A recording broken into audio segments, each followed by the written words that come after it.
بسم الله الرحمن الرحيم الحمد لله رب العالمين والصلاة والسلام على أشرف الأنبياء والمرسلين سيدنا ونبينا وحبيبنا وشفيعنا ومولانا محمد وعلى آله وأصحابه وبارك وسلم.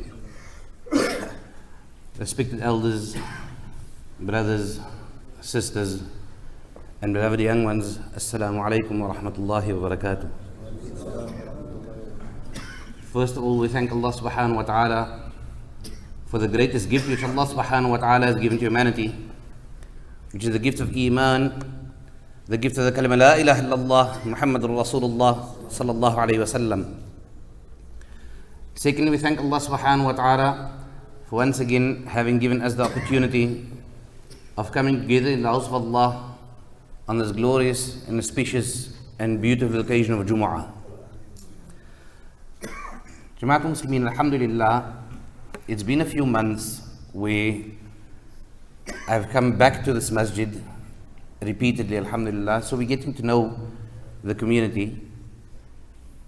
And I'm not sure how many of our people are regulars at this masjid, but I thought I'll just mention this as a opening, that those who do attend here regularly and have heard me speaking before, they may hear that I'll always start every talk with thanking Allah subhanahu wa ta'ala for the gift of Iman and thanking Allah subhanahu wa ta'ala for having given us the opportunity of coming together in the house of Allah. It may sound to many like it's a rhyme that we just wrap off at the beginning of a talk or at the beginning of a discussion or the beginning of a Jumu'ah. But Jama'at Muslimin, when we say this, then please do not take this as merely an introduction or a rhyme that we are wrapping off. If one has to spend one's life in just thanking Allah subhanahu wa ta'ala for the gift of Iman, then wallahi, it's a beautiful life. It's a very beautiful life, because Allah subhanahu wa ta'ala tells us that لَإِن شَكَرْتُمْ لَأَزِيدَنَّكُمْ. Allah subhanahu wa ta'ala says, if one shows gratitude, then Allah ta'ala will give an increase. In 2006, I was sitting with my beloved Ustad, Hazrat Mullah Qasim Sema, rahmatullahi alayhi wa radiya anhu. Allah subhanahu wa ta'ala grant my beloved Ustad a very high place in Jannah. He's the Ustad of many of our ulama here in the Cape region, as well as internationally, alhamdulillah. He's the Ustad of many great ulama, alhamdulillah.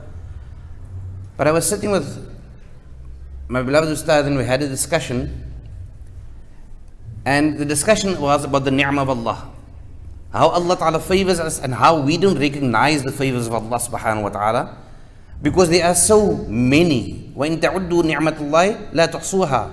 That if you should try to count the favors of Allah Ta'ala, then you'll never be able to enumerate all of them. So we are speaking about how Allah Ta'ala favors us while we are undeserving of those favors of Allah subhanahu wa ta'ala. And Maulana mentioned that if one makes shukr for a particular ni'mah, then that particular ni'mah, Allah Ta'ala will grant an increase in. Now imagine one thanks Allah Ta'ala for Iman. What happens? Allah Ta'ala will increase that Iman. So there is one thing that none of us, and I start with myself, that none of us can ever claim to have enough of, and that is our Iman. We need to be grateful that Allah Ta'ala has chosen us. Imagine there's currently roughly about 8 billion people in this world. Approximately 2 billion of that 8 billion are Muslim, which means quarter of the world only are reciting this kalima. Which means 3/4 of this world. Let's not be impressed by 2 billion, the number. Let's be concerned. What about the other 6 billion? What about the other 3/4 of the world population that are not reciting this kalima? So consider this now. Out of every 4 people, 1 person only is reciting this kalima. So for us to have been chosen by Allah subhanahu wa ta'ala to be the reciters of this kalima is a huge ni'mah. So therefore, when we start and we thank Allah Ta'ala for this gift of Iman, then it truly is a major thing that Allah Ta'ala allows us to thank Him. And that brings us to the discussion for today. We just come out of this beautiful month of Ramadan, and alhamdulillah, make dua, Allah Ta'ala has accepted everybody's ibadat that they have performed during this month of Ramadan. But it now comes to the post-Ramadan ibadat. That we learned something during Ramadan. Each one of us had our own objectives of what we want to achieve during this Ramadan. So we learned whatever we needed to learn in Ramadan. But what will happen after Ramadan? Will we return to our ways before Ramadan? Or will this Ramadan have taught us whatever lesson it is that we wanted to learn and improve after Ramadan? Ramadan is supposed to be the training grounds, and we discussed when we were here in Ramadan, we discussed the issue of taqwa and how one defines taqwa, and the fact that Ramadan is all about taqwa. The objective of Ramadan is to acquire taqwa. So have we thanked Allah subhanahu wa ta'ala, number one, for allowing us the opportunity of spending the entire month of Ramadan in His obedience? Because that was also ni'mah from Allah. How many people out there, we consider our brothers and sisters in China. Do we know what's currently happening in China for the past number of years? A friend of mine, Shamsul Zaman, is from China himself. And a few weeks before Ramadan, we were on WhatsApp, we were chatting to each other. And he told me he fears Ramadan this year. I said, Habibi, we're very excited here in South Africa for Ramadan. You're saying you're fearing Ramadan. He says, he doesn't call me Maulana, he calls me Sheikh. He says to me, Sheikh, I fear Ramadan not because I'm not excited to be in Allah Ta'ala's obedience in this month, but I fear Ramadan because what if I will be one of those people that will be caught by the police and force-fed during this holy month of Ramadan? How will Allah Ta'ala view my Ramadan? Actually being force-fed. Just if they identify you as a Muslim or they suspect you being a Muslim, it doesn't happen to everybody. So yes, some people may not have experienced this. But if they suspect you of being a Muslim and you're fasting, then they actually force feed you. And to make it worse, they don't force feed you something which is halal. They purposely carry with them pork to force feed you something which is haram in Islam.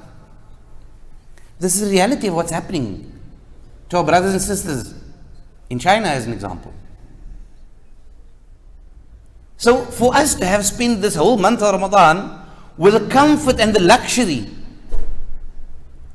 of fasting during this month of Ramadan with nobody holding a gun against our head, it is a ni'mah. It is a favor of Allah subhanahu wa ta'ala. Have we after Ramadan thanked Allah subhanahu wa ta'ala for having allowed us the ability to be in His obedience? But Jama'at Muslimin, if we are of those who have thanked Allah subhanahu wa ta'ala for allowing us to be in His obedience, then have we realized that that ability to thank Allah ta'ala is also a gift from Allah? We're thanking Allah for the gift of Ramadan and having spent that Ramadan in the obedience of Allah, but the fact that we are thanking Allah, that also is a ni'mah. Because how would one thank Allah without Allah Ta'ala granting us the ability and the tawfiq to thank Him? So now it causes a ripple effect. In order to now show gratitude to Allah for having granted us the ability to show gratitude to Him for having spent the Ramadan in His obedience, we need to show gratitude again. Does it make sense, Jamaat Muslimin? How do we speak without Allah Ta'ala giving us the ability to speak? Is anybody capable of speaking without Allah Subhanahu wa Ta'ala having granted them that ability? Is anybody here able to perform salah, whether it be standing, whether it be sitting, whether it be lying down? Is anybody here able to perform salah without Allah Ta'ala having granted him tawfiq to do so? Is anybody here capable of doing anything without the permission of Allah Subhanahu wa Ta'ala? So, if we recognize that we are unable to do anything without the tawfiq of Allah, then we need to recognize that our thanking Allah is also done by the permission of Allah, which means thanking Allah is itself a ni'mah of Allah, and therefore we need to show gratitude to Allah for having granted us the ability and the ni'mah for thanking Him. But the problem comes that again becomes a ni'mah, and we need to thank Allah Ta'ala for that ni'mah. And the ni'mah continues non-stop. So just a thing as simple as thanking Allah places another amana on us, and that is thanking Allah again. So Jamaat Muslimin, it may sound like a simple thing. Yes, I've gone through the month of Ramadan, shukriya Allah. Shukriya Allah, you've allowed me to experience this beautiful month of Ramadan. MashaAllah. But that in its turn brings more responsibility. But it is a responsibility that we should take with a smile on our face and joy in the heart. That Alhamdulillah, my Rabb has chosen me to show gratitude towards Him. You know, some responsibilities, we do it, but really now I have to do it again. So let's say in the Kaap and so on a plak doen is it. Right? You do it, but you don't really have the heart for doing it. But this responsibility of thanking Allah, we should do it with joy. That Allah Ta'ala has chosen me. I have been hand selected by Allah Subhanahu wa Ta'ala. And therefore, I express that gratitude to Allah with joy in my heart, with love in my heart for my Rabb Azza wa Jalla. Jamaatul Muslimin, as we're sitting here and standing here, don't answer anybody else, answer yourself. In your own life, what is the greatest ni'mah that Allah Ta'ala has given to you? In your own life? So each one will have a different answer, because each one's life is different. And each one's perception of the ni'am is the plural of ni'mah. Each one's perception of the ni'mah of Allah will be different. One person will say, but my health is the greatest ni'mah of Allah. Another person will say, my family is the greatest ni'mah of Allah. Another person will say, my children. Somebody else will say, my parents. Each one will look at the ni'mah of Allah and he'll see a different thing as being the greatest ni'mah.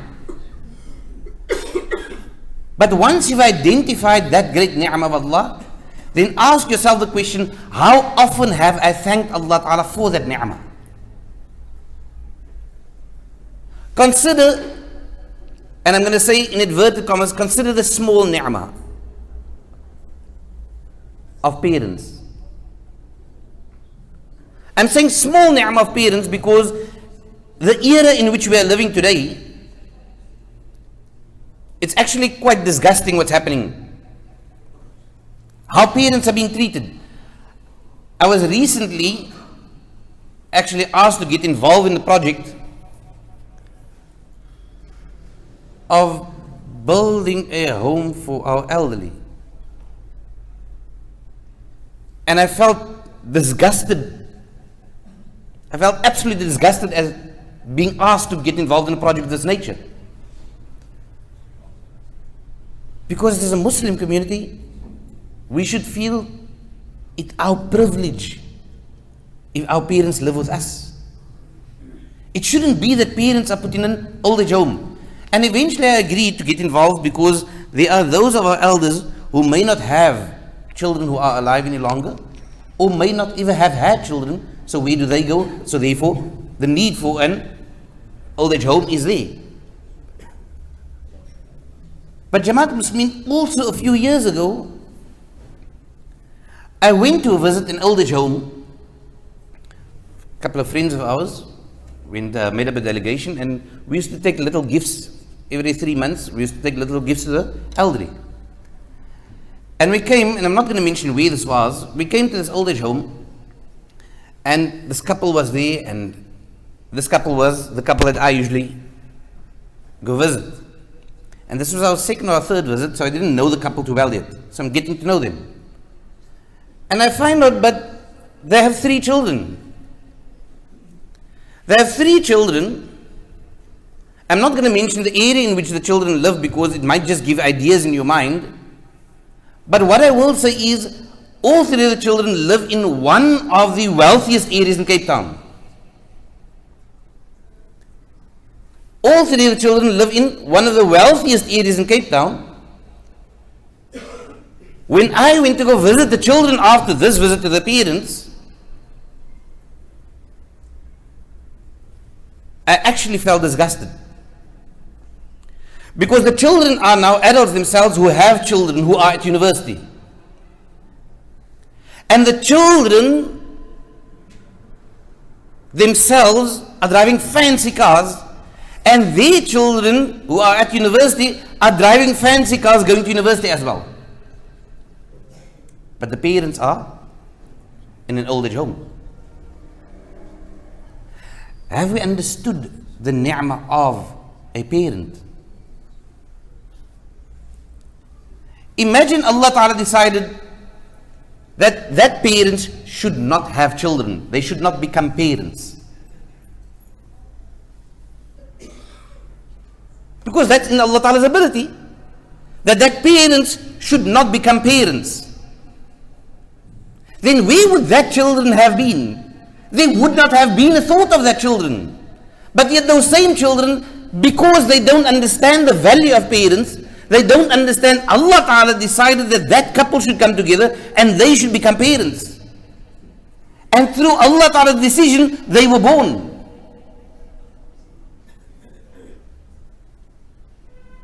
Jamaat Muslimin, I'm saying this as a small favor. But in reality, none of the favors of Allah Ta'ala are small. Every favor of Allah Ta'ala is a major favor. Let me bring it to a smaller favor than that. A much smaller favor than that. Firstly, have we thanked Allah Ta'ala for parents? So let's bring it to a much smaller favor than that. Oxygen. The air that we breathe. Have any of us ever thanked Allah Ta'ala for having granted us oxygen? Now, as we're sitting here, how many times didn't we breathe just while sitting here in this masjid? And for how long can we survive without breathing? But have you ever thought that Allah Ta'ala has given this oxygen without any price? There's no fee that you need to pay for this oxygen. But without it, I cannot live. Have you ever thought of thanking Allah Ta'ala for this gift called oxygen? We come out of a period now of COVID. I'm not going to get involved in the discussion, the debate about whether COVID was this and whether COVID was that. That's for each their own. MashaAllah, I respect everybody. But people are struggling to breathe. Ask that person who is struggling to breathe, what a ni'mah it is to be able to breathe without any machinery. If you ask me, I'm not going to see the ni'mah of oxygen as a great ni'mah because it comes natural. It comes naturally to me to breathe. But ask that person who is in a hospital, who needs that machinery to breathe. Ask that person the value of that oxygen. That person will be able to explain to you the value of that oxygen, because it experiences the difficulty of being without.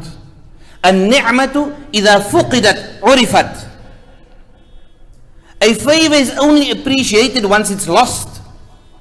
While one has that favor, we don't truly appreciate it. Once that favor is lost, then we start appreciating that ni'mah. Don't wait for Allah Ta'ala to remove the favor from us in order to start showing appreciation. While that favor is there, show that appreciation to Allah Subhanahu wa Ta'ala immediately. I always make this example when we go to the maqabir, to the graveyards, janazah time. Then people come with a whole lot of bunches of flowers to put in the qabr of the parent. What benefit is that flowers to that parent now? Wasn't it of greater benefit to that mother to bring that bunch of flowers to that mother while she was still alive? Mommy, I love you. I was just thinking of you. When I saw the beauty of these flowers, I thought the beauty of my mother. Don't we think that's a much greater use for that flowers than putting it in the qabr? But because we did not understand the ni'mah of the mother while she was alive, when she was taken away from us, then we want to recognize. Because النِّعْمَةُ إِذَا فُقِدَتْ عُرِفَتْ. We only understand the value of the ni'mah once it's taken away. Jama'at al-Muslimin, Ramadan has been taken away from us. It's gone. We don't know, young or old, healthy or sickly, we don't know who of us will see the next Ramadan. None of us are guaranteed to see the next Ramadan. So have we thanked Allah Ta'ala for the past Ramadan?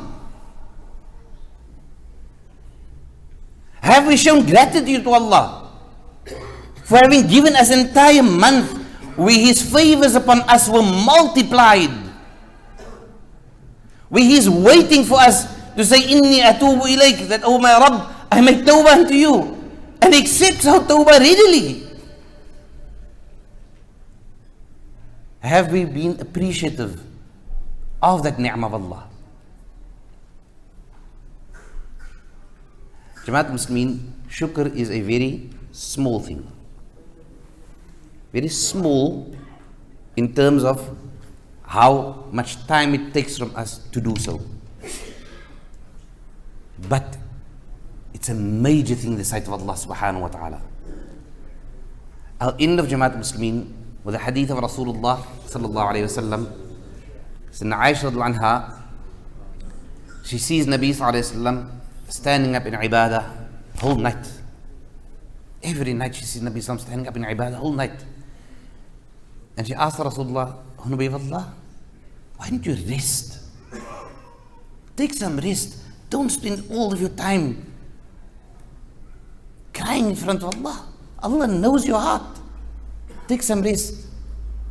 Nabi Sallallahu Alaihi Wasallam says, but أَفَلَا أَكُونَ عَبْدًا شَكُورًا. So Aisha said, Nabi of Allah, Allah Ta'ala has already forgiven all of your sins, past and present and future sins. Allah Ta'ala has forgiven it. Why are you so tiring yourself out? You know, there's one line, I believe this jama'ah is jama'ah of love for Nabi Sallallahu Alaihi Wasallam. So Qasida Burda is something that this jama'ah should know, isn't it? مولاي صل وسلم دائما أبدا على حبيبك خير الخلق كلهم. But read the Qasida Burda itself. In that Qasida Burda, there is a line which Imam al-Busayri says, ظلمت سنة من أحيا الظلام إلى أن اشتكت قدمه الضر من ورمي. Read the entire Qasida Burda, read the actual thing. There's a beautiful translation, explanation of Qasida Burda written by Mufti Ibrahim Desai rahimahullah wa radhi anhu. It's translated into English. He wrote it in English. ظلمت سنة من أحيا الظلام إلى أن اشتكت قدمه الضر من ورمه. I've been unfair and unjust to the sunnah of that one who spent the nights awake until his feet got swollen. Speaking of who?